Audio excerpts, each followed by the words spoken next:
Hey folks, I'm Matt Major from Clickstream Studios.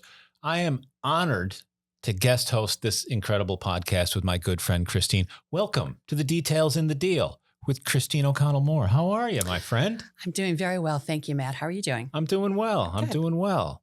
So Christine, we took a little break. We did? And we came back with an incredible list of things to talk about. So I'm excited to get into that. But let's just talk about a little bit what you did on your winter vacation, if I should say. Well, I didn't travel, that's for sure. Thank you, Matt. And it's great to be back. It really is. And I'm excited, too, about everything that's going on. I very unexpectedly developed an autoimmune issue in October, and it hit me. I was doing great in September, and by the end of October, I was in the emergency room in the middle of the night. Oh, wow. So it was quite something. I am blessed to have had an amazing medical team. Took a little while to figure out the right diagnosis because it's a kind of rare autoimmune issue. But I'm 90% there as far as recovery goes. I'm doing physical therapy, taking my meds, doing the things that I need to do and, trying not to overdo. And that's not an easy thing to do. No. So I'm really ready to get back now. So I'm excited. Well, that's great. So, and I, just really want to thank my friends and my family and my business associates and suppliers and such who were so supportive. I had people, competitors say, let me show properties for you, and people sent food, flowers. That's wonderful. Just, it made me feel good at a time that I was feeling kind of bad. But I'm back, and there's a lot of things happening in Central New York, so I'm really happy to have my energy levels back up. Yeah, I'm glad you rested up because Yes. you've got quite a list of things going on. Yep. Christine, if you want, why don't we jump right into the big story around town? Of course, for the next 20 years, Micron. Yes, and I think we should just start doing a Micron Moment every time that we do a podcast because it is here, it is happening. They're hiring contractors. They're anticipating that there'll be 3,000 contractors on site next month or next year, by next year. So that's very exciting. And the 4 prefabs are scheduled to be at a cost of about $100 billion, and that's billion with a B. That's incredible. Since the Erie Canal was put in, there hasn't been so much excitement in the area and potential for growth. It's wild. And those jobs you mentioned, those 3,000 jobs next year, I think a lot of people almost hear that and they feel like it's a switch. Oh, on this day, we're going to get these jobs. Right. No, it's a rapid current right now. They're hiring and putting more and more bodies on site all the time. So absolutely. And they'll need housing, they'll need food, they'll need hotel rooms perhaps, and they'll need to bring their families here and, see what we have to offer in Central New York. So it's really exciting. Yeah. Yeah. I saw in the paper last week that at least 2 pieces of land on Route 31 had closed. So there's a lot happening out in that marketplace. I can imagine. Yes. I can imagine. And if you drive down 31, you'll see for sale signs on everything. Yes. People are ready to cash in, and good for them. They are. Oh, that's capitalism and the American way. Hey. So it's exciting. And we've always been a very, very steady market, and it's wonderful to see us going up and to see new people coming into the marketplace and expanding. Yeah. And with we'll talk about some of the new building that's going on, and a lot of it's being done local, which I think is fabulous by local people. But a lot of it's being done by people from other areas too. We'll talk about that. Sure, that sounds great. So, Christine, aside from Micron, you've got a wide variety of new listings going on, and you got one in particular you want to talk about. I guess this is our listing of the month? This is our listing of the month, and I'm really excited about it because it is, I think, in a fantastic location and the right size for a growing company. So it is 4048 New Coit Avenue. And for those who don't know where New Coit Avenue is, it's on the east side of town. It's very close to Route 690. You can easily get to the thruway, Route 81. You're about 12 miles to Micron if someone's a supplier and are interested. It's almost 22,000 square feet industrial building. Wow. About a 5,000 square feet office component, which could be turned into, part of it could be turned into storage if you didn't need all of that office. Gotcha. 3-phase power, 680 amps of electrical service. Perfect for that small business who's ready to make the next step. 10,000 square feet isn't enough. 50,000 square feet is too much. Yeah. So that in-between building. And it's very easy to find. There's 2 loading docks and an overhead door, Wow. which is very convenient for people. And I think that I think its access will be what people really like. Yeah.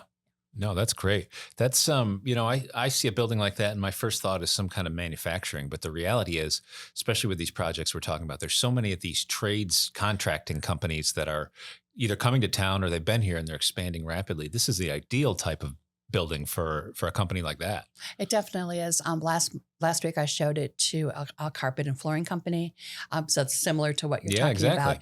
And then later this week I hope to show it to an electrical company. Yeah. So yes, we think about manufacturing and we all love manufacturing and the jobs that it brings. But the reality of our marketplace is that we need more services all the time. And the trades are becoming more popular. Yeah, absolutely. And it's great to see. And you mentioned accessibility. Just real quick, this is what strikes me. This is a great sort of industrial neighborhood. So this isn't something stuck somewhere you need to worry about necessarily neighbors and worrying about room for trucks to come and go. That's what everybody on the street is doing. So it's exactly. great. And that is nice not to worry about zoning and not to worry about neighbors, noise, that sort of thing. I mean, I think it does get quiet at night, but there isn't any reason you can't run the business 24/7 too, if it's a type of business that needs to do that. Yeah, absolutely. Christine, we could talk about this place all day long and maybe we will some more. But you got a bunch of other listings. Let's talk about some other interesting things you got on your list. I do. It's really been one of the busiest springs I can ever remember, and that's really exciting. So I have a really beautiful professional building in Fayetteville, and Fayetteville is a suburb of on the east side of Syracuse. There are two second floor spaces available in there. Great landlord. She's on site, which is nice. She has her business there. Wow. So she's going to want to keep things looking good on the property, and she takes beautiful care of her property. All of the utilities are included in the rent, and there is great parking, and that's included too. Wow. Yeah. So, and you're 2 minutes to Town Center Mall. In fact, I just put a new tenant in the building, and he lives in the middle of Fayetteville, and he can't wait to ride his bike to work. So it's very accessible. And if you are a professional looking to maybe move out of your house, this is a good site. We have about 1,500 square feet in both properties. Oh wow!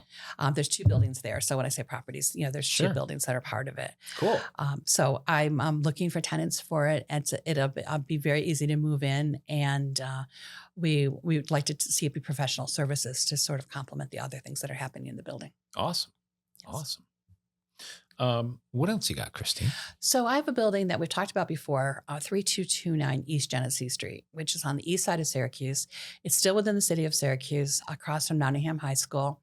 You can see the sign for the town of DeWitt from the building. So if you're looking for something on the east side, it's a great location for you. It's about 22,000 square feet also, and it was formerly the Joslin Diabetes and Dialysis Center.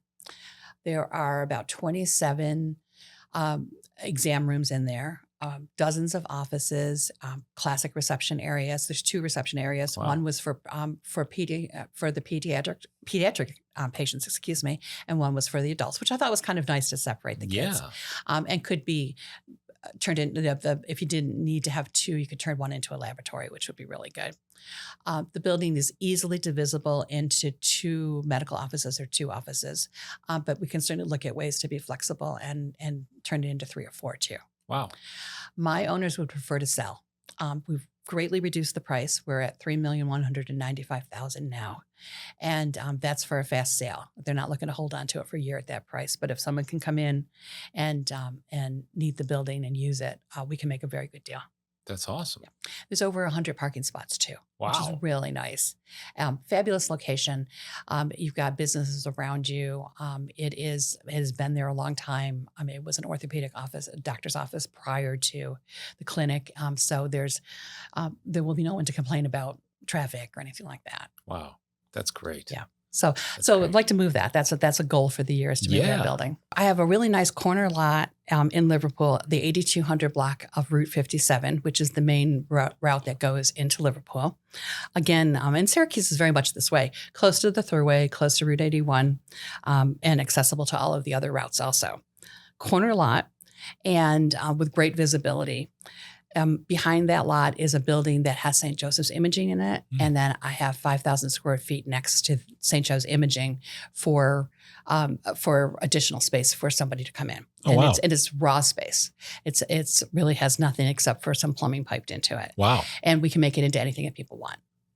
Cool. So that's a really cool area. High traffic counts. Great location. Great location. And I think it will be, if you don't need to be right where Micron is, but you want to be within 15 minutes of there, it would be a perfect location. Yeah, Liverpool is, I don't want to say people forget about it sometimes, but when you have different listings like this and you're like, wow, this is actually a phenomenal area. And that's cool. I'm interested to see who takes it over from you. I'm excited about it also. And you have every, restaurant that you could possibly want in the area. You have retail. You have a lot of medical, which is great if you're want to be close to your doctors. Sure. And there's a terrific emergency center right down the street from it. So wow. I really like this area, and I think this year will be where we're going to find the right tenant for it. My sellers or my owners would prefer to sell, but they will also that lot. They prefer to sell the lot, but they would also build to suit for the right tenant. Oh, that's great. Yes. That's a great So there's situation. some flexibility there. Awesome.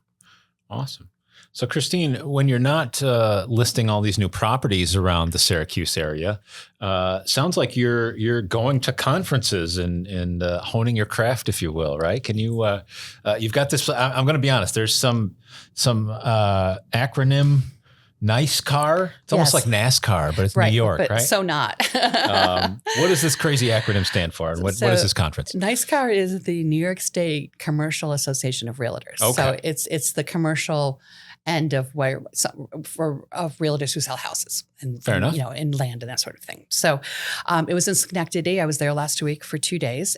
It was a fantastic conference, all commercial real estate professionals and suppliers for the marketplace. I learned a lot about properties from basically the Westchester County to Buffalo. So wow. it was nicely represented right across the throughway. So this is kind of an opportunity for different agents to even share their properties for folks that aren't necessarily looking in their home market. We had many hours of what they call marketing presentations. And I presented on 4 of my listings and had probably 30 to 40 people who said, yes, I have an interest in that. Wow. So I provided them with packages afterward. But it's a really good way to network with people and to learn what's going on, as well as to share the things that you're working on too. That's pretty neat. Yeah. And I took the train. I love the train in upstate New York. Yeah. That's awesome. Yep. The hotel was only 3 minutes, where the conference was only 3 minutes from the train station. Let me ask you, Christine, with everything that's going on in this area and how hot the market is, were you sort of the belle of the ball there? It sounds like you already said you had 30 or 40 inquiries. That sounds pretty impressive. I don't know if that's normal or not. I would say that it's normal to above normal. Okay. So I think that you tend to present the most interesting properties you have, because that's the nature of the group. But I do think there's a lot of interest in upstate New York and central New York because of Micron and because of some of the other things that are happening too. And not to mention, we keep talking about Syracuse, but you also have a lot of properties out in the Rochester area as well, which is, I think Rochester and Syracuse are the number 1 and 2 destinations for people relocating. If I'm not mistaken? In upstate New York, definitely. Yeah. Yes. And I just closed on 32 units of apartments in Rochester. So I was really happy to sell those. I love Rochester. I've had an office there in a previous business, and I think it's a fantastic city. That's great. Yes. And I was at a downtown Syracuse community meeting recently, and they were saying that downtown Rochester has not grown the way that downtown Syracuse has, but it's getting there. Interesting. And they're a lot more housing, and people are looking to move to downtown. I feel like they might have made some spurts years ago before Syracuse did. Do you know what I mean? And yes, they did, but then they didn't really fill in. Syracuse has really filled in, which is kind of nice. And we'll talk about some of those when we talk about some of the new things that are happening too. That's awesome. So speaking of which, yes, what is going? There's so much happening in this area. Tell us a little bit about what's going on. Well, it's so exciting. I was driving around yesterday and I saw elevator shafts just sitting in the middle of properties, which is often they either leave them from something they tore down, or it's the first thing that goes up so they can build around them. But I have not seen as many ever in my life, I don't think, Yeah. as I saw driving around yesterday. So that's really exciting to see what's going on. Yeah. And one of the things I've noticed in doing some of my research for this podcast is that about half of the new construction that's going on is being done by local investors, which you always like to see local people making investments in the 100%. marketplace because they tend to have a real interest in staying around. Yeah. But the other half are people from Maine and Long Island and Wow. New Jersey and other places also. And I think that's really exciting because we will, you need that balance, and you need people to bring their ideas to our town and to be maybe a little less conservative than we've tended to be in the marketplace. And I was just impressed with the balance between the locals and the people from out of town. Oh, that's great. That's great. So what are some of these projects we're seeing around? So one of the biggest projects is proposed, and some of the things we're talking about have not gotten through the town zoning. They're still in progress. They're still in progress. Yeah. But our county executive, Ryan McMahon, is really pushing for the towns to allow housing. So I think we'll see much faster and more approvals than we've seen in the past. That's great. But one of the ones I'm really most excited about is Wide Waters Parkway. That has traditionally been an office park on the east side of Syracuse. And one of the companies that owns several of the office buildings out there has quite a bit of land, and is going to build apartments up to 600 units. Oh, wow. No one's building 600 units. Yeah. And so that really says something about the marketplace too. Absolutely. Yes. So that will be very exciting to see the mix because after 5 o'clock, that place is really quiet. Yeah. So I think that will bring in more restaurants and more service businesses. And they were saying at the downtown committee meeting that I went to that you needed 5,000 people downtown to bring in a grocery store or bring in a drugstore. I see. So that seems you need the density in order to bring in more of these services. Plus, you're only really 2 blocks from Erie Boulevard from there. Yeah. And you have every store you could possibly want on Erie Boulevard. And as Shoppingtown continues to work on its renovation plan, then I think that will help to build more apartments in that market too. Yeah, what a neat kind of live-work area. People that don't want a long commute. Yeah, and if you're a couple, you won't need 2 cars. Because one of them works in the park, and it's a great way to have a more economical life too. I love it. Yes, so I'm excited about that. And beautiful spot. It's as much as we talk about office space, it's also an area that's still surrounded by a lot of trees, and it's just a nice area. What a great use of it. Oh, sorry. They're planning hiking trails, and there's a gym across the street from where they're planning a big gym, and the company's called Sovereign Partners. They're out of New York City. So they'll bring their sophistication and their design details to Syracuse, which I think is great. Yeah. 5 stories high. That's what they'd be. They'll blend in, but be a little bit different than what you see there now. Wow. That's neat. That is neat. Christine, there's another project going in town, full-fledged now. Yes. And I'll be honest, it's a little bittersweet to me because as much as I love the housing that you're going to talk to us about, to me, it was a very neat, unique former space that I just wish you could adapt. But that's just me. I'm into some of these old buildings. But tell us what I'm talking about, Christine. So you're talking about the former Syracuse Development Site, and Development Center. Unfortunately, I think those buildings were just let go. I'm sure. You can sometimes it's more cost efficient to tear it down than to try to renovate. And it's too bad, but it is the case. But a happier note there, they are giving some of the land to the zoo. So the zoo will have expansion possibilities. They're right next door to the center. So that makes me happy because I'm a big zoo lover. Yeah. And I'm waiting for giraffes. That's my thing. So they're planning to build 261 apartments there. They'll be for affordable housing for low and moderate income tenants, which will be a nice mix because normally you see low or moderate. You don't often see the mix. Yeah. So that'll be a nice mix and see how that goes. I know that the mayor is a big advocate for this property. That's great. And they will have studio 1 and 2 bedroom apartments. And again, 5-story buildings. We're seeing a little trend on 5-story buildings. I think people like those. They're a little tall, but they're not so tall that they ruin views and change the whole dynamic of an area. Yeah. So they hope to open in late 2027, and it is being built by the Albanese Group out of Long Island. Oh. So again, another downstate New York company. Sure. Yes. lots more housing to talk about. But I wanted to just switch to just a different company because we do like manufacturing. Yeah. And we do like production. And Barilla, the pasta company, is just announced that they're putting 52,000 square feet more on their Avon, New York property, their facility. Now that's just south of Rochester.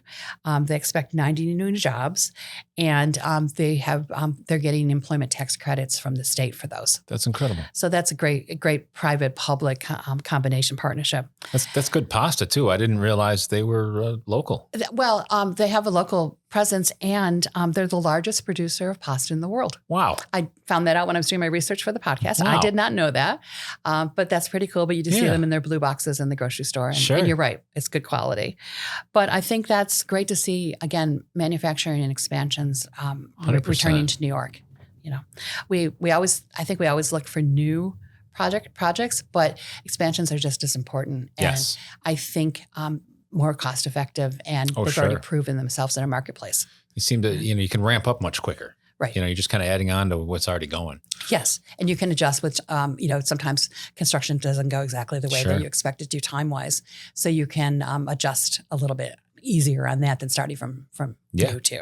Yes. Yeah, that's great. Yes. So I thought that was fun. Yeah. And we'll see more of that too now with the increasing population in the marketplace. Yeah, absolutely. Yeah. Back to housing. Sure.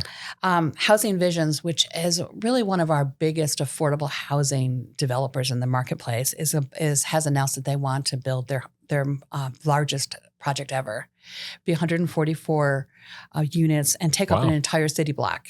Wow. So this will be built near the university on Fayette Street, 1 and 2 bedroom apartments, and they are looking to not be student housing. Usually you find a lot of the housing around there is student housing, but they'll be low income housing, which I think will be a good mix. And, as the university just announced that they did not meet their quota for enrollment, which is not unusual right now with the larger universities. But that will change as demographics change too. So I like the idea that people are investing in housing other than student housing too. Yeah. Yeah. So that'll be exciting to see. They're very good stewards of their properties. And I believe that their offices will be located within this property too, because they have to take it down their office building to build this. Yeah. So they'll go in it. One of the things I'm most excited about is Equitable Towers. For those that have been here a long time, it used to be called Money Towers. Right in downtown Syracuse. There's 2 towers right across from what was the Hotel Syracuse, is now the Syracuse Marriott. And they are planning to develop some of the office space into 200 apartments. Now, here's a local group that's doing this, and they have built apartments. They have built industrial buildings, the group, and they know how to get financing for apartments. They know how to build and to renovate. And in many cases, 2 or 3 of the people in the group, the ownership group, have renovated older buildings downtown. That's incredible. I think it's a great use. There's been such concern about those buildings closing. And that was has been a struggling office tower, but now I think they'll balance it. Well, I think the biggest issue, right, is because at one point they were primarily like one tenant in those massive places, right? Yeah, or at least a couple massive anchor tenants. And when those scale down, right. What do you do with these? I love those buildings. I had an office in them quite a while ago, and it's such a neat place. And I can imagine, especially, I'm assuming they're going to put some on some of the higher floors. Yes. Having an apartment there that overlooks the whole city, that's going to be the place to be. I agree with you. And the services in the area are terrific. It's really becoming the convention district for the town or for the city, and there'll be more hotels built, most likely. Yeah. The Inspire Center is in there, which is our entrepreneurial center run by the Center State CEO. So that brings a lot of younger people, a lot of energy, and I would imagine that people who are in the center will get apartments there. Yeah. I mean, again, we're going back to walking to work. Which is, Syracuse has never been known as a walking city, but now as we're expanding and evolving, we could be a walking city. If you lived in the towers there, I could easily see how someone could get away with not having a vehicle, because the best food and entertainment is all within a block or 2 of that.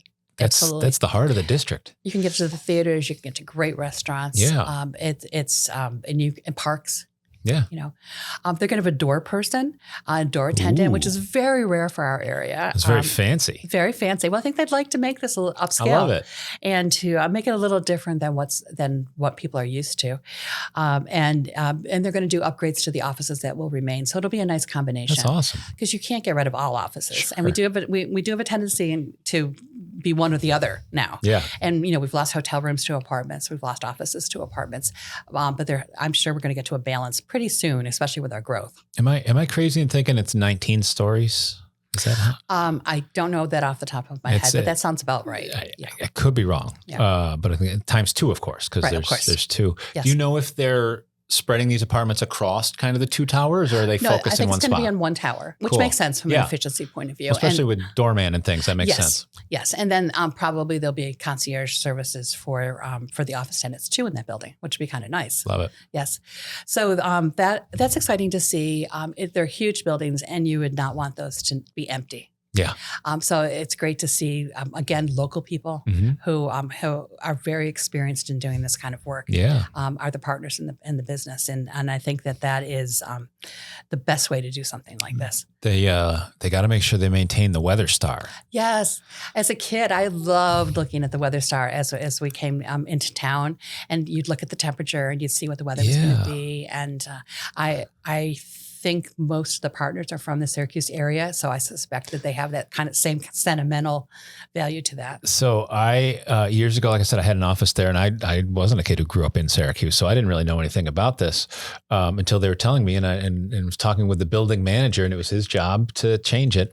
And apparently, there's a color code chart, and that the color of the star, provided somebody's updating it when they need to, tells you the weather. It's going to snow. Right. It's going to rain. It's going to be sunny. And that was just such a neat thing. And then the manager at the building at the time, that was actually one of his favorite duties. He loved keeping that up. But such a cool thing. Well, in the time and temperature, you kind of know if you're coming into work downtown, you kind of know, am I doing okay? Yeah. It's you can see it from all over the place, which is really nice. So it's just a neat thing. I think that's a really exciting project, and will bring more people downtown, more construction workers, good for the restaurants, and then people will see what you can really do.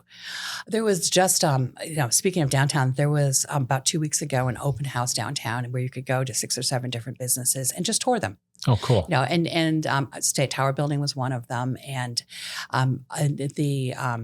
the Treasury Building, which is where M&T Bank used to be, was another one. And there was no obligation. Nobody was taking your name. Nobody was hassling you to buy something. Right. Just tore through. And people loved it. That's neat. And they didn't know how many people to expect. And they had over 600 people. Wow. Which is a good thing. In the summer in Syracuse, when there's a lot of other options to do something. Yeah. Yeah. That's neat. I think there's a lot of interest. Absolutely. Yes. So another project, and we're going to talk about a lot more in the next podcast, but one of the projects that I'm excited about also is 90 units planned in Minoa. Minoa is another eastern suburb of Syracuse. It's a smaller suburb, and they're waiting for a zone change, but they're anticipating that it won't be a problem because the mayor is a real advocate. They're going to have 1 and 2 bedroom apartments with local ownership, which is nice to see, and a clubhouse. Wow. Which is fun. Gathering place. Yeah. We lose that. Yeah. You go in your door of your apartment, you go in your door of your house, and you lose seeing your neighbors. That's a big selling point in a lot of these communities down south. And it's great to see people embrace that because it's awesome. It is. And I think that, we're in our post-COVID world, we're sort of craving people. 100%. Yes. So that's exciting to see. Yeah. We'll update everybody as they get their zoning approvals and such and get through town. But I think this will happen. So, Christine, I just want to say real quick, just through this list, if I'm doing quick math, we got between 13 and 1,400 units. That's just this list that we're talking about on this list. Yes. That's wild. It's wild, and I think the chances of them all happening are very, very high. Yeah. And if, they're saying that with Micron, we will have 40 to 50,000 new people, permanent residents. It's not just construction. Yeah. And so we're going to need to house them. Yep. Yep. And if they come from other areas where they're used to living in condos or apartments, this will be the sort of housing they're probably looking for. 100%. Yes. And our aging population too will be looking for it. Yeah. Yes. No, it's great. So it is a really exciting time, and there's a lot of diversity in the types of properties that are being built too. Cool. It's just so great to have. I love sharing these stories. It's such a great time for you and your business. Like Yes. what a time to be in this business. But Christine, I could go on again forever on all of these things, but I think we're almost out of time. So tell us a little bit first of what people can expect on some future episodes. I certainly will. Well, we'll have a format similar to this. We'll talk about listings. We'll do a Micron Moment. I'm going to have some guests, not on my next podcast, but on the one after that, including Jeff Cook, who's the CEO of Cook Enterprises out of Rochester. He has really been a pioneer in the evolution of mobile home parks in our marketplace. Oh, wow. And he is a terrific steward of his properties. He takes really good care of them and his tenants. He also owns apartments. And he's going to come and talk about the changes in the marketplace. And that'll be they're great. not what we used to think of them as being. Again, a housing choice and an affordable housing choice. Sure. Yes. Sure. I see a lot of people talking about those being some good investments. So I'm interested to see what he has to tell us about it. He has bought a number of properties in the marketplace and is looking to expand. So It will be interesting to hear what he has to say. That's awesome. Christine, this has been a fantastic episode. Welcome back again. Thank you. It's like you didn't miss a beat. I appreciate it. I love it. And I love talking about all these great things that are going on. So thank you for sharing that. Thank you.